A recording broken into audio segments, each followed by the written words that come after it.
Welcome to our September 13th Rotary Club of Columbus program today. Please join me in the Pledge of Allegiance. I pledge allegiance to the flag of the United States of America and to the republic for which it stands, one nation, under God, indivisible, with liberty and justice for all. We have no news today, so no news is good news, right? At this time, I'm going to ask Michael to come forward and introduce our guests. You may be seated. Oh, you know, that's the second time I've done that. You would think a preacher would know better than to do that, right? So, Ian, please. Thank you, President Tom. And just before we pray, just to remind you that this weekend, our club, along with Muskogee and North Columbus, will be hosting the 45 students from the Georgia Rotary Student Program. And thank you to all of you folks who have literally opening your homes and your hearts to these students from around the world. What a great opportunity to share your story with them and hear their story. The Lord be with you. And also with you. Let us pray. How very good and pleasant it is when kindred live together in unity. We gather today under the banner of Rotary from diverse backgrounds, each with our own unique story to share, but which embraces the other and the different and celebrates our common humanity with all. That in the words of St. Francis, we may not so much seek to be understood as to understand, to be loved as to love, and thereby live out day to day the Rotary imperative to build goodwill and better friendships. Amen. And please remember the cans. Okay, thank you, Ian. Michael? Thank you, President Tom, because the good news today is we have a lot of guests with us today. Excellent. So, we'll start off with Joel Ames, and if you'll guests, if you'll stand, and Rotarians, if you'll hold your applause till the end. Joel Ames has with him three guests today. Georgia Representative Vance Smith, who also is the President and CEO of the Harris County Chamber of Commerce. Kim Rozecki, who is the Director of Development and Marketing with Twin City Youth Family Services. And J.T. Fellows, who is a Senior Communications Specialist for Piedmont. So thank you for being with us. Vern Humphrey has with him his grandson, Jason Humphrey. Cedric Hill has with him Christopher Mitchell with the International Military Student Office at Fort Moore. President Tom has visiting with him Christy Shriver, who is with the Pastoral Institute. Grace Edwards has with her Ashley Becker with the Columbus Chamber of Commerce. Joseph Brandon has with him visiting again Jill Honeycutt with COPE. Gail Burgess has with her Sharon Calhoun with Columbus Parks and Recreation. Laura Ann Mann has with her Tiffany Wilson with the Chattahoochee Valley Library. Katie Bishop has three guests with her, Natasha Herring, Neil Griffith, and Sandra Clark. And finally, Pat Frank has visiting Tarika Barnes with United Way. So thank you all for being with us and spending time with us today.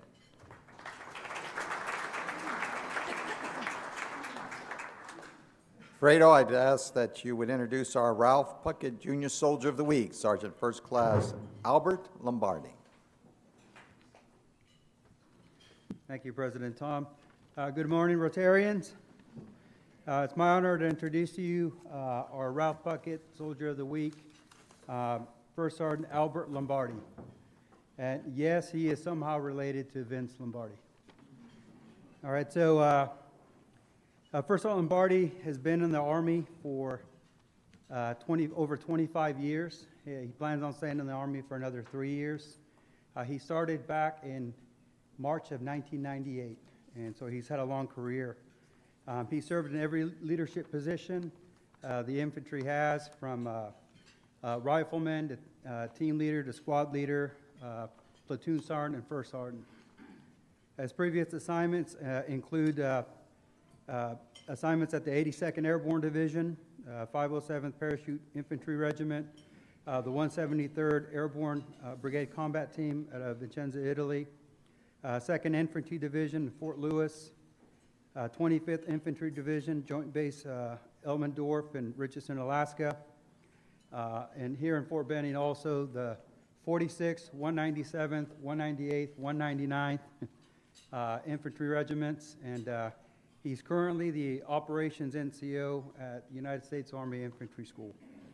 His military schools include, they span from the basic leader course, the first sergeant's course.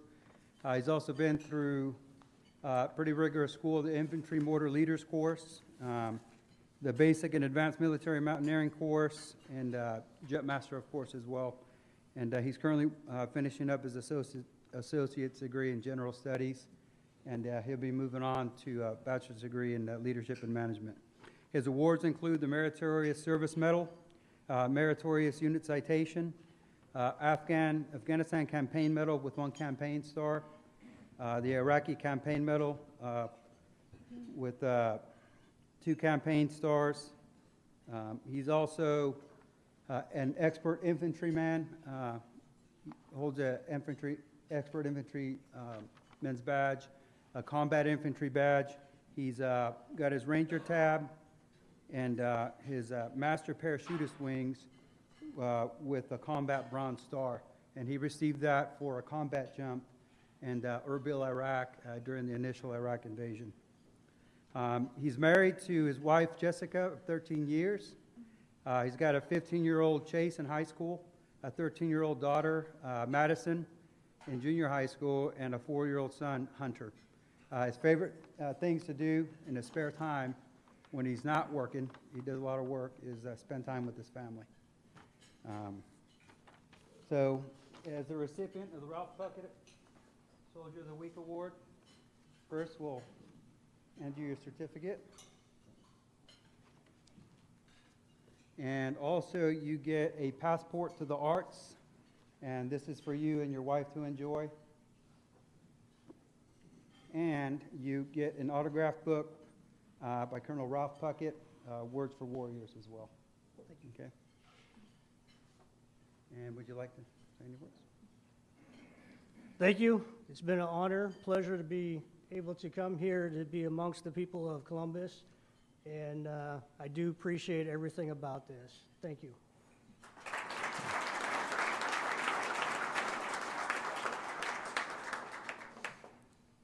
Sergeant Lombardi, on behalf of our 280 members, we want to thank you for joining us today. It is our honor to have you here as a representative of your fellow soldiers out at Fort Moore. And so we send well wishes to them and invite you back anytime you would like to attend. Thank you.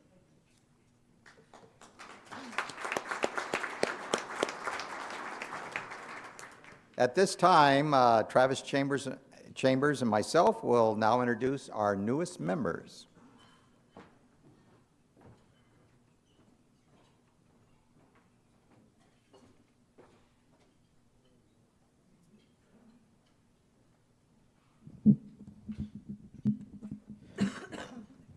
Mr. President and fellow Rotarians, it's an honor for me to have this opportunity to introduce this young lady who I've known for, well, I'm 52, about 40 years.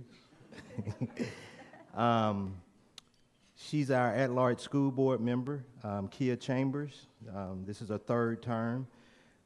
She's the past president for North Columbus Rotary Club. She serves on so many boards, Girls Inc. Board of Directors. She was the past president for Link Incorporation. She's a member of Alpha Kappa Alpha sorority. And it's just a joy to have her a part of our club. She has a beautiful family. She's married to this fine young man named Travis Chambers, but neither here nor there. Please help me welcome Ms. Kia Chambers.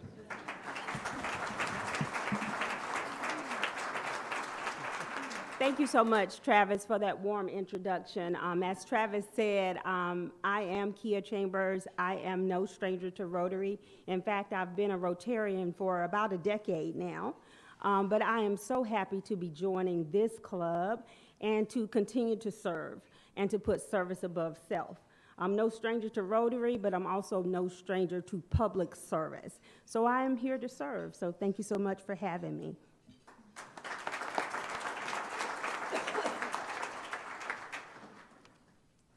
So it's my privilege to introduce Laura Carden, who I know very well. We have worked together for, 7 years now? And Laura will soon take the reins of the Pastoral Institute as I leave. But she is a tremendous asset to our community and has been throughout her life. She is currently transitioning to that CEO position, but prior to that, she worked at the Pastoral Institute as the operations director, and prior to that, the development director. She started her career in the nonprofit world by working for two national health organizations. One was the American Cancer Society, and the other the American Heart Association. In addition to that, she moved toward the development side of the house and worked for Columbus State University and Columbus Regional Health Foundation, which is now Piedmont Columbus, before she joined us at the Pastoral Institute. Laura holds a degree in Health Service Administration from Auburn University. She's married to Colby, and they have two children, Sarah Beth and Logan. She loves gardening, cooking, being with friends, and playing cards with her family. So Laura, I'm going to introduce you today by giving you your button or badge, and then your membership certificate and other things you'll need for the orientation. Okay. But I want to welcome you, not only here to Rotary, but also in the transition at the Pastoral Institute. So.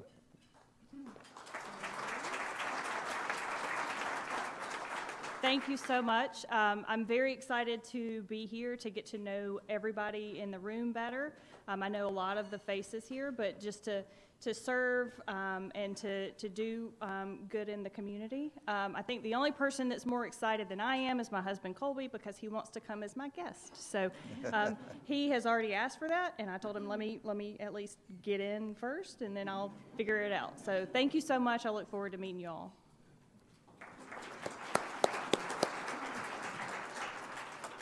So Laura and Kia, you have already exhibited service above self, and we're proud to have you as part of our team here at Rotary. So welcome again today.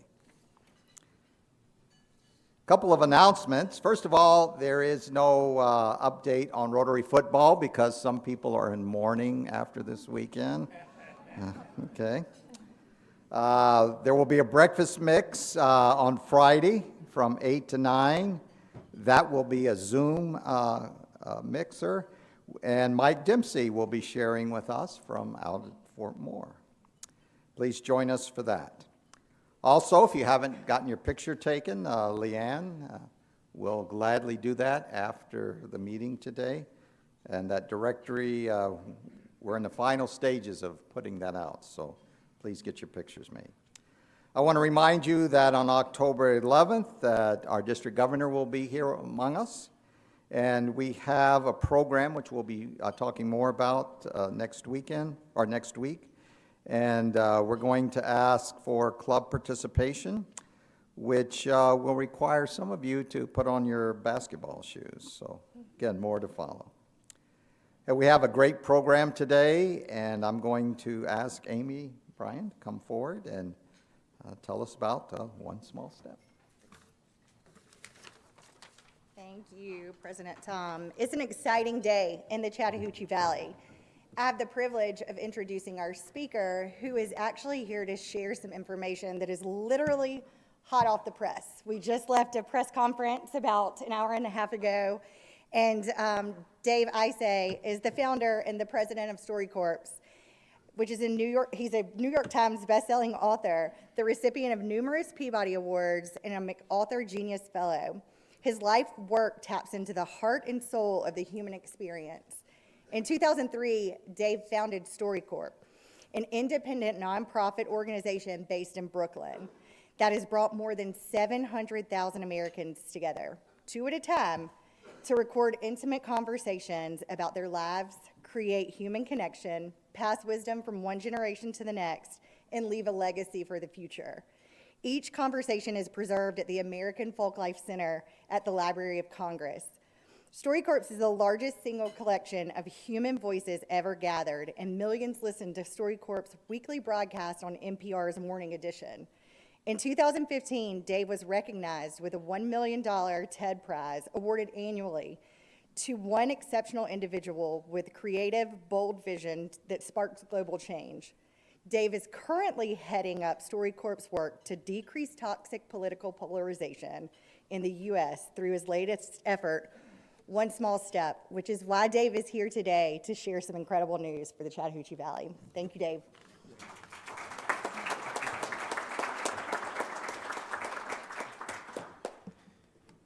Thank you, Amy. President Tom, thanks for having me. So happy to be with you at Rotary today.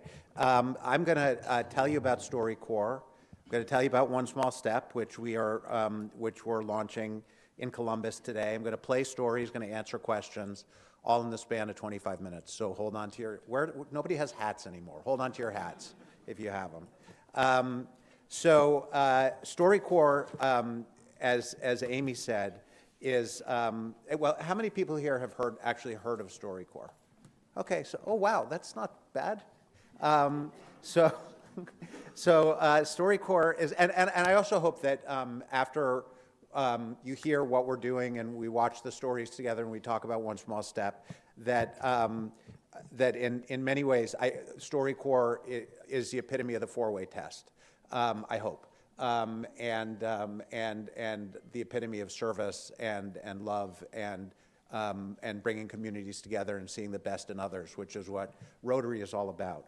I do want to acknowledge our visionary CEO, Sandy Clark, who's sitting over here at the corner table. Come say hi to her at the end. And I'm going to pull out my phone, not to talk on the phone, but to keep my eye on the clock to make sure that we get you out of here on time.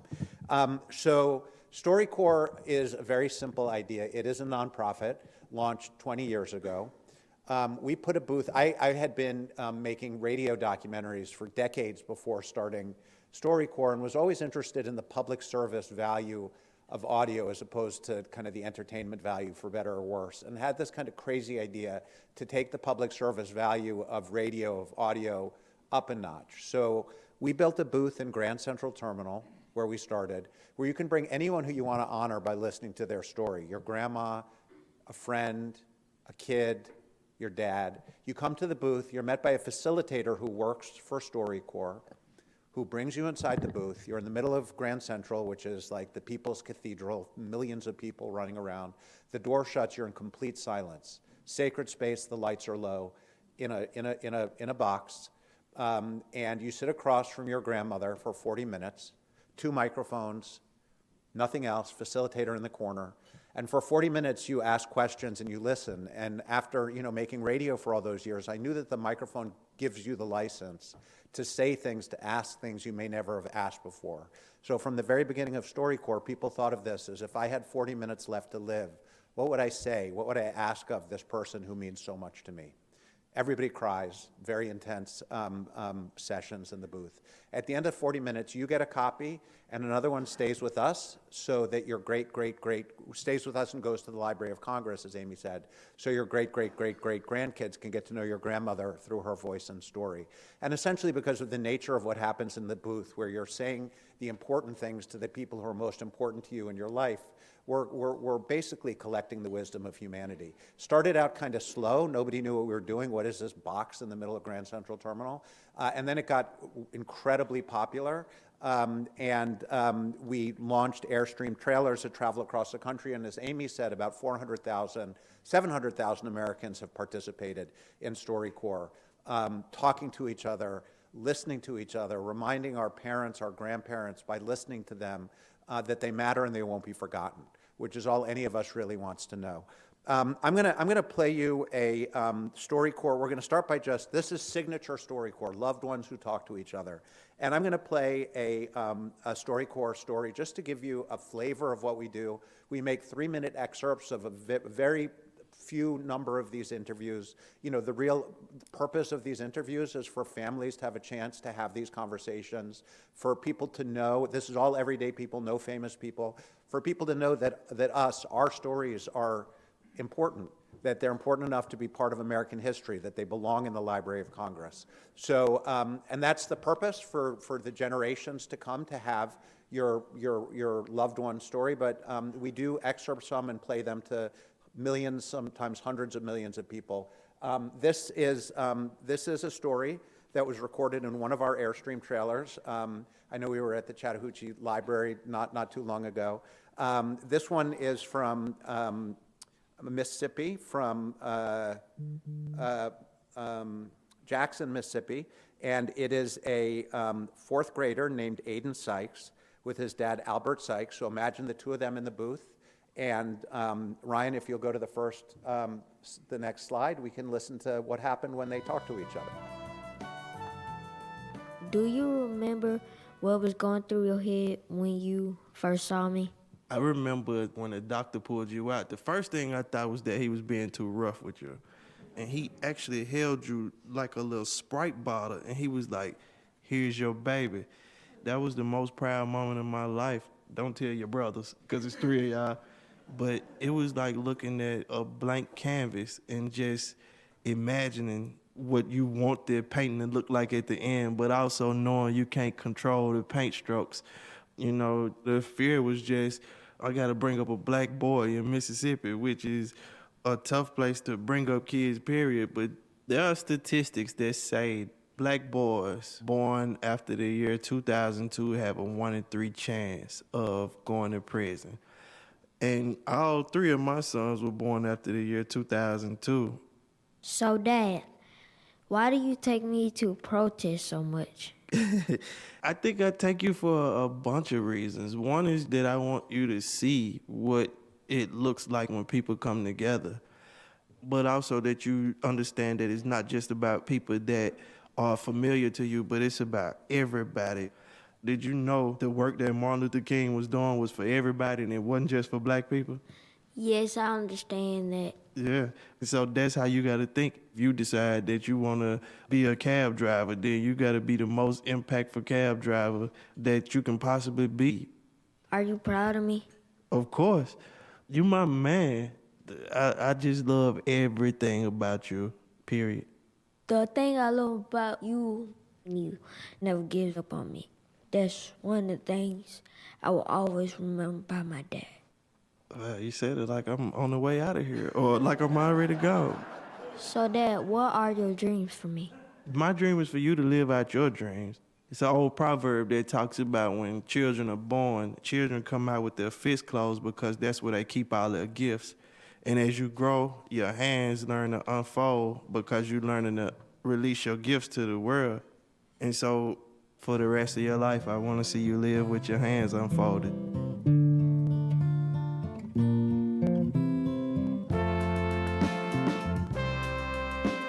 So that's just a taste. That's just a taste of what happens 365 days a year for the last 20 years and going into the future at StoryCorps. And you hear that transmission of wisdom from one generation to the next. I mean, I think of StoryCorps in many ways as the opposite of reality TV. Nobody comes to get rich. Nobody comes to get famous. Listening to a loved one is just an act of generosity and love. And that comes through in the interviews. We're surrounded by so much, fakeness and noise. And when you hear people just being genuine with each other, you're kind of walking on holy ground at this point in the country. So it's a privilege to do this work that's only getting started. But we're here today to talk about One Small Step, which is a relatively new project of StoryCorps. So, we're a nonprofit, in kind of corny to say, but, we are in the business of connecting human beings to one another. And 6 or 7 years ago now, as an organization, we became concerned about the growing toxic political polarization in the country. The fact that across the divides, and obviously things have gotten unimaginably worse since 5 or 6 years ago. But the fact that across the divides, we're having a harder and harder time seeing one another as human beings. Arguing is fantastic. It's part of what being an American is about. It's part of a democracy. Dehumanization is incredibly dangerous. And that's what One Small Step is about. It's called toxic polarization or affective polarization, when we can no longer see the human being in that person across the divide from us who we don't know. You've probably heard some of the statistics. 50% of the country now believes that we're going to see a civil war in our lifetime. 20% of Democrats and Republicans now say the country would be a better place if large numbers of people in the opposing party were wiped off the face of the earth. 4 in 5 voters now describe the other side as hateful and brainwashed, and only 1 in 10 voters regard people with different politics as theirs as reasonable. These are not good numbers. Toxic political polarization poses an existential threat to our democracy. A democracy cannot survive in a swamp of mutual contempt. So we, all of the 700,000 people who we've had participate in StoryCorps have known and loved each other. As the folks from the Chattahoochee Library will tell you, it's hard to get a reservation. We'll often have thousands of people on the waiting list to get in to record with a loved one. You very carefully pick who you're going to interview.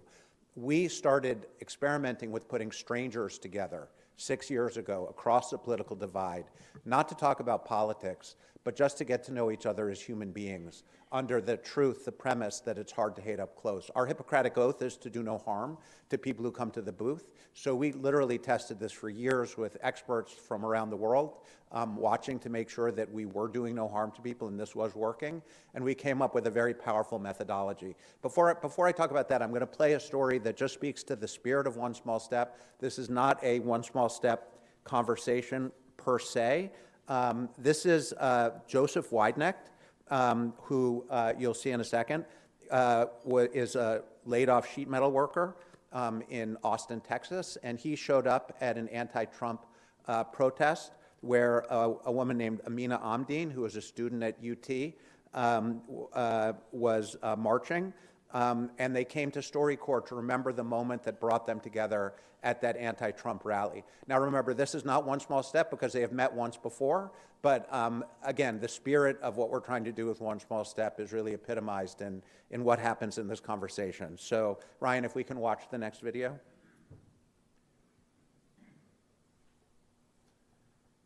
I noticed you with the hat, and I noticed that you were surrounded by some people, and I noticed that they were being kind of threatening, and then somebody snatched your hat off your head, and that's the point where something kind of snapped inside me because I wear a Muslim hijab, and I've been in situations where people have tried to snatch it off my head. Wow.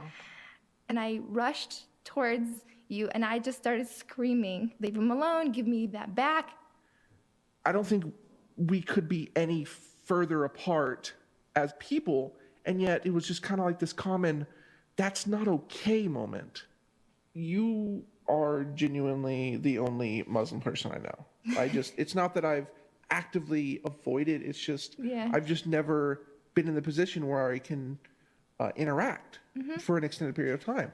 So I guess my views on the Muslim community have been influenced by a lot of the news articles and things of that nature. I feel like a lot of times in the media, you don't see the normal Muslim, the one that listens to classic rock like I do. You don't meet that Muslim. Can you tell me about where you grew up? What was that part of your life like? So I was born in Baghdad, in Iraq. I moved to the U.S. when I was 10 years old. Okay. Being a Muslim girl, I stood out in almost every single way that you can in middle school, the worst time to stand out. What about you? How was it like when you grew up? I was homeschooled, so it was a vastly different experience socially. I didn't have, I guess, as many friends as most people would. I only went to public school 1 year of my life, and I got in 3 fights, and I lost all of them. I actually lost a lot of friends because of the selection, because of my political stance. So I hope that I can be the reason that someone decides to talk to someone as opposed to just cutting them out of their life or blocking them on Twitter, you know? I'd like for this to encourage other people to engage in more conversations with people that you don't agree with. That's what it's all about. I'm so glad I wasn't the only one who felt like that. So the spirit of One Small Step there happened before we launched. We launched about a year and a half ago in 3 model cities across the country, where the cities expressed a profound interest in participating in One Small Step. We launched in Wichita, Richmond, and Fresno at the beginning of last year. And I'm going to play one. We're going to skip over the next slide, Ryan. We also dipped our toe in Washington D.C. This summer for better or worse, getting people across the aisles to talk to each other. If you skip to the next slide after this. So this is a congressional baseball game, and I just want to quickly show the PSA that was played several times at the congressional baseball game, explaining to members of Congress what it is that we're trying to do. So if you could play that, Ryan. Next slide. There's a multi-billion dollar hate industrial complex where people can make money by making us hate and fear each other.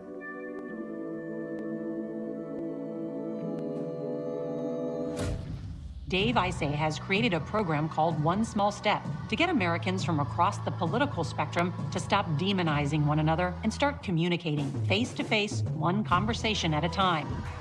We have the same ideas about how to improve our country. Our country's so divided now. We can do better, and I think that's what One Small Step is doing. One Small Step pairs strangers with opposing political views to get to know each other as people. I took one small step. I took one small step. I took one small step for my family. As a duty to my country. For democracy. I took one small step for the future of our country.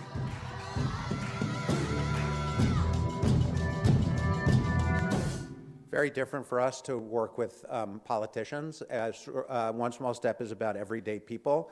And today we're honored to launch our 4th One Small Step city, Columbus, Georgia.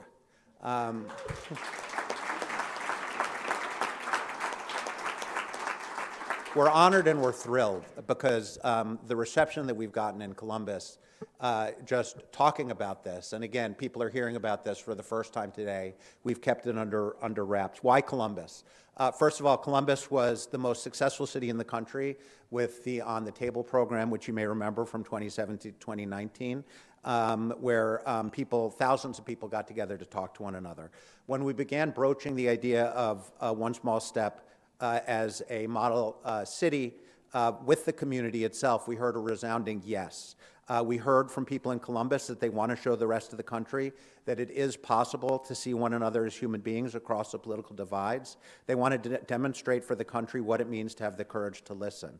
I want to just show, if you go to the next slide, we did some polling over the summer with Benenson Strategy Group, a little bit small on this screen. Most residents in Columbus say their city is more divided than at any time in their lifetime. Half of both Republicans and Democrats in Columbus now say it's hard for them to think of people in the opposing party as good people. Put a pin in that, not good. But there's also a lot of hope here in Columbus. Almost everyone in Columbus agrees that we can learn to be better people by listening to the experience of others. And 3 out of 4 are eager to learn how people other than themselves think and feel. So with generous support from the 2 founders of Home Depot, Arthur Blank and Bernie Marcus, One Small Step Columbus begins today. This work will be driven by the people of Columbus, run by the people of Columbus, and will continue for at least 3 years. We think it may take a lot longer than that. This is a very deep, very difficult problem, but it is a solvable problem. As you heard in that clip, there is a multi-billion-dollar toxic industrial complex where people get rich by driving us apart and telling us that we're so different from each other that we shouldn't talk to each other, we should fear each other and hate each other and go into our bunkers. That's a lie. And most of the people in the country know that's a lie. As you saw in that statistic, there's something called the exhausted majority. About 87% of the country is scared. They're sick of this toxic polarization and they're looking for a way out. And that's who we're talking to. One Small Step is a way out. I know that a lot of folks are in business or were in business or have contacts with the business community. We want every business in Columbus to be a part of this.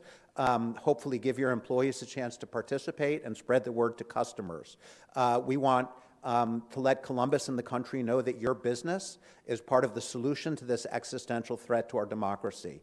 So I'm hoping you'll spread the word to your employees, spread the word to your customers.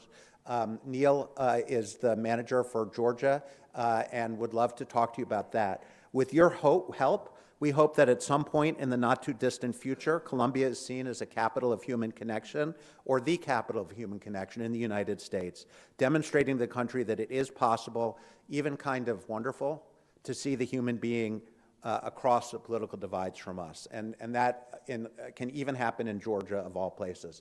So let me play you a quick excerpt of a One Small Step interview.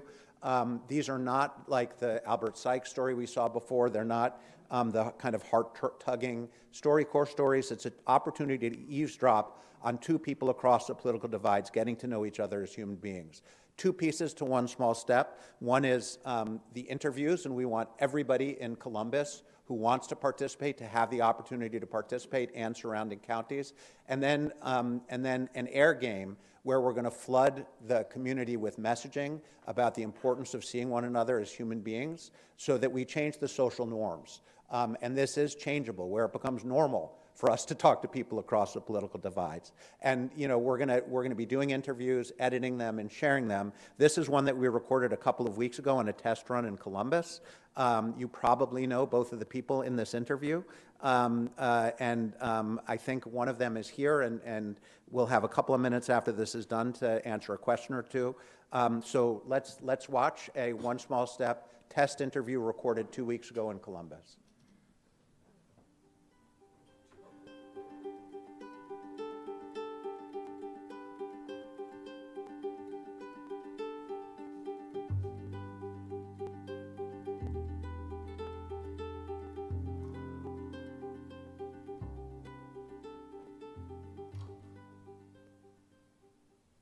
I went to Houston looking for a job, and in this little bitty office, there was a guy sitting at the desk. He said, "What will you do?" And I said, "Anything as long as it's legal." He says, "Good answer. How about $40 a week?" And I said, "Yes, sir." This was 1961. He said, "By the way, my name is George Bush." It was George H.W. Bush. Yes, sir. And he was running for Congress. What my job was is I made yard signs with a wooden stake and a piece of poster board and a stencil. But you never run for office? No, You've never just have. been the kingmaker. Well, I don't know about that, but no, I never have run. What do you do for a living? Believe it or not, I'm a toilet paper salesman. Really? Yes, sir. Two-ply? Two-ply, wipe it up, yeah. I've been there 40 years. Is that right? Yeah. But you've done a lot of different things, too, and I just wondered, how in the world did you wind up in Columbus, Georgia? Did you take a wrong turn? I was working for the YMCA, and the YMCA here called and said, would I be interested? But as the president of the NAACP, I can tell you how I got into that. When we were growing up, about 8 or 9 years old, we were traveling to my grandfather's house, and we stopped at a laundromat. And when we went in, they said, we don't wash black folks' clothes here. Of course, they didn't use black folks' word. My father being a preacher, he was cool, but my mother was ready to go off. And we went on to my grandfather's house, and he got on the phone, and he called the NAACP. And about 30 minutes later, they said, going back up to the laundromat. And the white owner stood in the corner while we washed our clothes, red as a beet. So I'm like, oh, man. And that was a memory that's always been in my mind, and how it worked. But I have a good friend of mine. We went to breakfast one morning, and when we left, this guy that was in the restaurant came out and followed me to my truck. And he said, are you Alton Russell? And I said, yes, I am. He says, well, I saw you on TV the other day. He said, but I got a question. How can you be a Republican and eat breakfast with that black guy? I said, what did you say? That guy's a friend of mine. You're way off base. We got things to do, and worrying about whether you're man or woman, black or white, is not what you need to be focusing on. Yeah. Well, I'll tell you what, I've got a whole different view of you. My perception was, okay, he's always going to be over here. I'm not going to even talk with him. But this has been eye-opening for me. Well, it has to me, too. And I can go tell some people, Alton not that bad. He's all right. It's been fun, and I'm really glad to have met you. I sure am.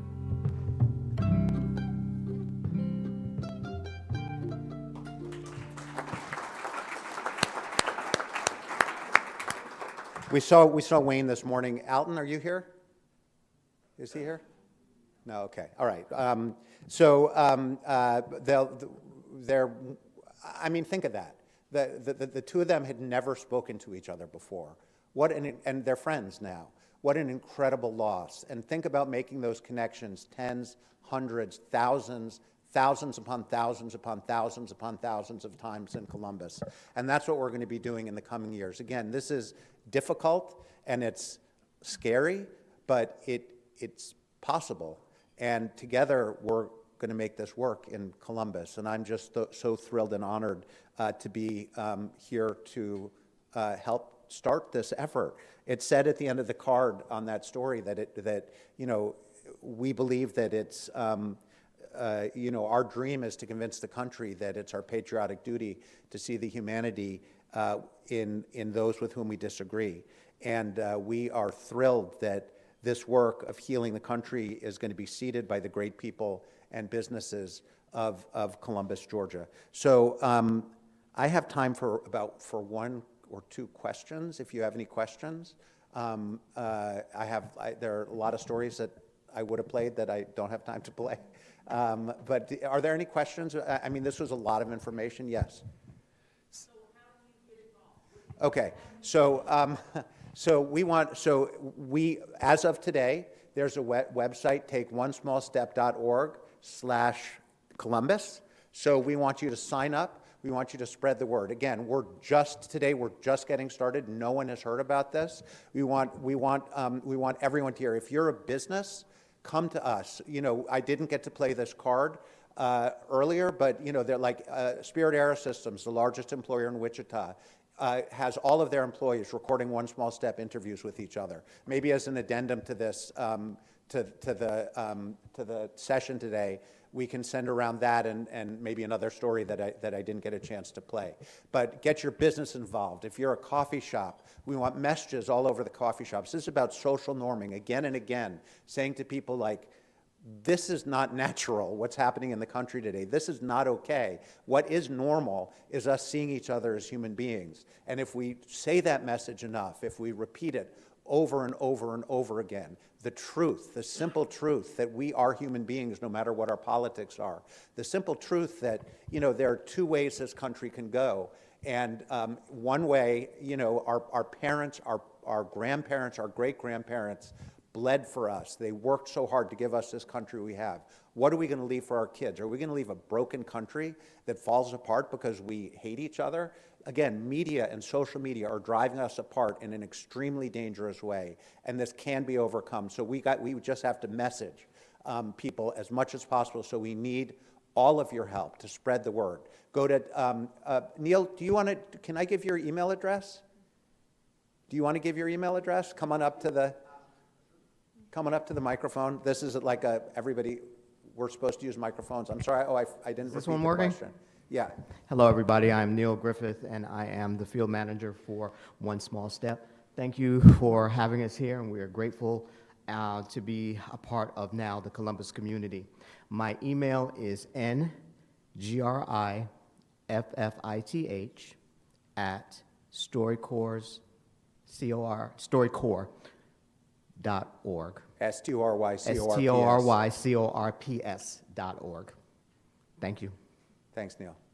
So again, we're going to end right on time here. I just want to give one quick quote. Mr. Rogers used to carry around in his wallet a quote from Benedictine. Yes. And one quick. When you do email me, I'd like to email you back with an opportunity to sign up. Okay. Thank you.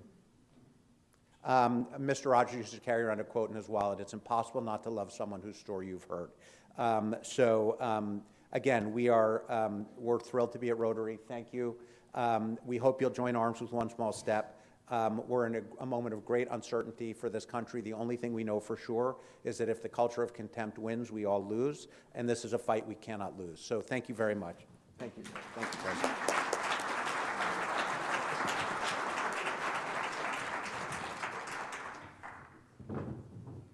Dave, thank you for opening your fist and allowing your gifts to flow to our country. In honor of you sharing today, we are going to place a children's book in the Columbus Library with your name in it. Okay. I'd like to re-welcome all of our visiting Rotarians and guests. Sergeant First Class Lombardi, welcome again. I want to thank everyone for attending today. Our student, Mia, is busy at school today, so unfortunately she's not here. Remember that today's program will be replayed on Facebook and YouTube. Next week's program is Andy Robinson, Executive Director of the Tenacious movie. And I'm going to ask Ian back up here for our four-way test.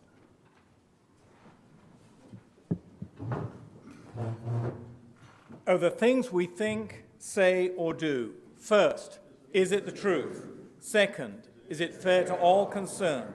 Third, will it build goodwill and better friendships? Fourth, will it be beneficial to all concerned? With that, we're adjourned.